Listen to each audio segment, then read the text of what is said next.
आज हम अंतर्राष्ट्रीय महिला दिवस मना रहे हैं, जिसमें महिलाओं को सम्मानित किया जाता है और अंतर्राष्ट्रीय महिला दिवस पूरे ऑल इंडिया में मनाया जा रहा है।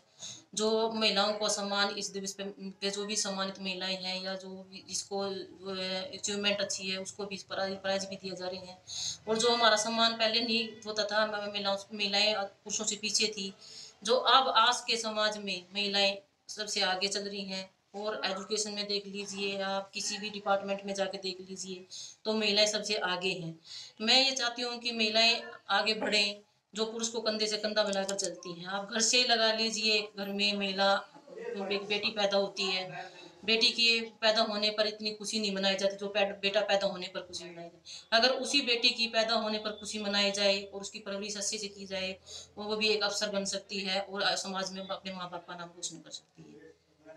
तो मैम मैं आपने यहाँ तक पहुँचने के लिए किस तरह की कठिनाइयों का सामना किया, किस तरह मेरी की? जो एक छोटा सा गांव है, गांव जीतगढ़ जींद जिले में पड़ता है ये, उसमें एजुकेशन का ज़्यादा सिस्टम नहीं था बिल्कुल भी, और ना लड़कियों को पढ़ाया जाता था, लड़कों को पढ़ाया जाता था। जो मेरा परिवार था, एक ज्वाइंट फैमिली थी।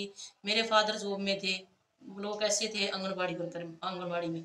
लेकिन मेरे पापा अपने पूरे पूरे गांव के ही सबसे एजुकेटेड थे। उस टाइम में पापा ने एमए एमफिल की हुई थी। मेरे पापा को के जो ज्वाइंट फैमिली में दादाजी थे, वो लड़कियों को पढ़ने के लिए बिल्कुल भी इच्छा नहीं करते थे, भी आप लड़कियों को मत पढ़ाना। मैं हम तीन सिस्टर हैं। मेरी बड़ी सिस्टर थी, उसका एडमिशन करवाया गया फर्स्ट क्लास में। मेरे गांव में स्कूल 5 तक का स्कूल था, 5वीं कक्षा तक का ही, जबकि हमें आगे स्कूल में पढ़ने के लिए नहीं भेजा जा रहा था। तो मेरे पापा ने बड़ी रिक्वेस्ट करी मेरी मदर से, मेरे दादाजियों से भी, मेरी गुड़िया भी पढ़े। मेरे पापा जॉब करते थे।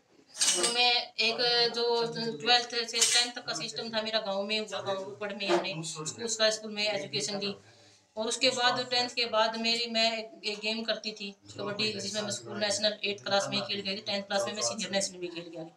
तो 10th के बाद मुझे पढ़ने के लिए बिल्कुल मना कर दिया गया था, परिवार वालों की तरफ से भी, घर वालों की, गाँव में भी रिश्तेदार भी, अभी लड़कियों को नहीं पढ़ाया जाएगा, शादी के लायक से शादी कर दी जाए।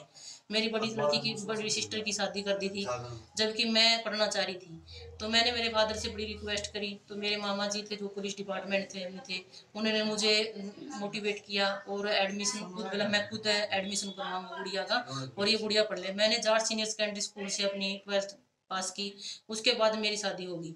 जो मेरी शादी के बाद ही मैंने अपनी एजुकेशन नहीं छोड़ी, क्योंकि मुझे जुनून था मैं जॉब में लगूँ या मैं कुछ करके दिखाऊं।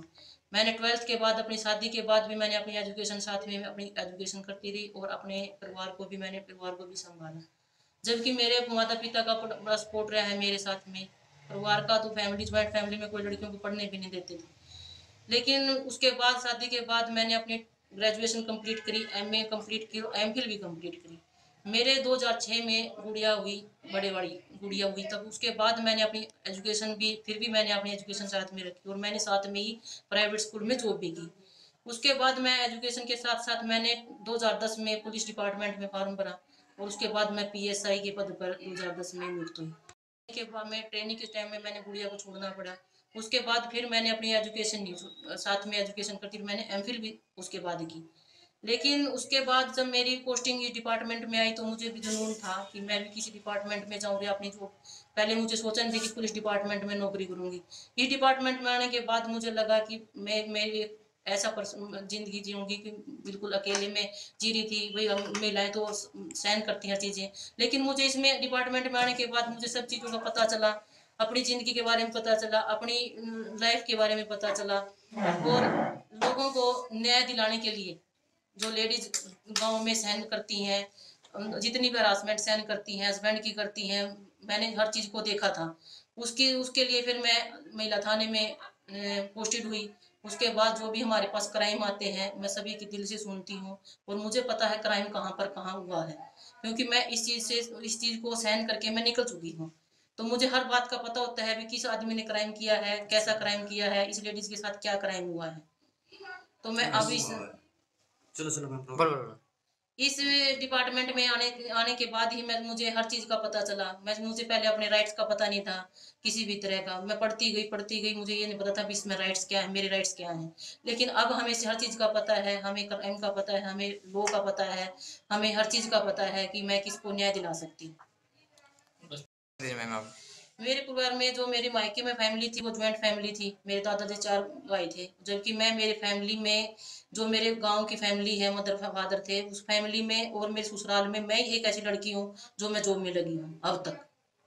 मैम, आज अंतर्राष्ट्रीय महिला दिवस है, जो दूसरी महिलाओं को किस तरह का संदेश देंगे कि आप जिन परिस्थितियों में निकल कर ऊपर चढ़ी है, तो क्या मैसेज रहेगा महिलाओं को? मेरा महिलाओं से ये कहना है सभी से कि जो भी बंदा अगर मन में ठान ले, चाहे वो लेडीज है और कितनी भी कमजोर मान ले उसको भी, ये कमजोर लेडीज है कुछ नहीं कर सकती। अगर आपने मन में इच्छा अपना ली भी मैंने ये काम करना है, तो आप सभी कठिनाइयों का सामना करते हुए भी आप अपनी मंजिल को पा सकती हैं।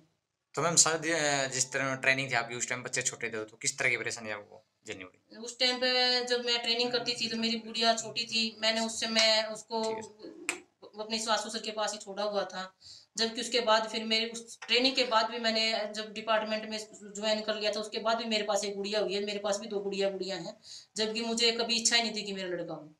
मेरे को गुड़िया पसंद थी शुरू से, और मैं उनको भी अपनी अच्छी से पढ़ा लिखा के अपना अच्छे से कामयाब करना चाहती हूँ। दोनों बच्चे मेरे चंडीगढ़ में पढ़े। तो शुरू से ही आपका सपना था मैम पुलिस में आने का? शुरू से मेरा सपना कुछ नहीं था, किसी ने सपना बुनने नहीं दिया। सबसे बड़ी बात तो ये, जैसे चलता रहा जैसे मैं चलती रही। मैंने कभी अपनी ये चीज़ में हार नहीं मानी भी। अगर मैं कॉलेज जाऊंगी, स्कूल जाऊंगी, तो मेरा गांव का एरिया था। गांव के परिवार वाले कहते थे नहीं अब इसकी कोई जरूरत नहीं पढ़ाने की, लड़कियां खराब हो जाती हैं, शादी के बाद ये नहीं करना, शादी कर दो, इसकी शादी चली जाएगी, क्या करना है ना शादी के बाद, कोई नौकरी थोड़ी करनी है। तब भी मैंने अपनी मेहनत से और मेरे पापा को बड़ी मुश्किल से, भाई पापा मैंने पढ़ना है, तब जाके मैं अपनी एजुकेशन कंप्लीट कर पाई हूँ और अपनी शिक्षा पूरी करके आज मैं पुलिस की नौकरी क्यों चुनी आपने? पुलिस की नौकरी मुझे शुरू से बचपन से ही पसंद थी।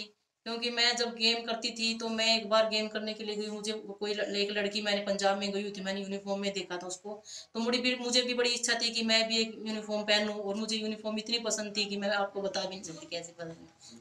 यानी कि अपने माँ बाप का सपना आपने पूरा किया। जी, क्या जी? मेरे माँ बाप का सपना ये था कि मेरे माँ बाप का सपना ये था कि मेरी बेटी कहीं कामयाब हुई।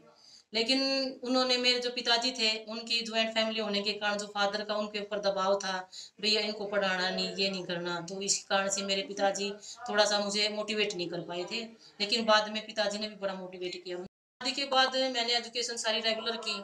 जो मैं कभी रात को कभी दिन में बच्चों के साथ स्टडी भी करना, बच्चों के साथ ससुराल में, देखो सभी ससुराल वालों में ऐसे एक जैसे नहीं होते, लेकिन मेरी सास ससुर थे जो, उन्होंने बड़ा मुझे मोटिवेट भी किया पढ़ाई के उसमें भी। हाँ ठीक है, पढ़नी चाहिए। जो मेरे हस्बैंड थे वो भी मेरा साथ देते थे इस चीज़ में, पढ़ाई के लिए। लेकिन जब मैं स्कूल कॉलेज जाती थी तो वही, जैसे सास की भी वही टोंटिंग होती है, भी कॉलेज जाएगी तो स्कूल का घर का काम भी करेंगे, वो चीज़ें मुझे सहन करनी पड़ी थी। लेकिन मैंने उस चीज़ की तरफ कभी नहीं ध्यान दिया कर अपनी पढ़ाई को पूरा करके अपनी अचीवमेंट कंप्लीट की।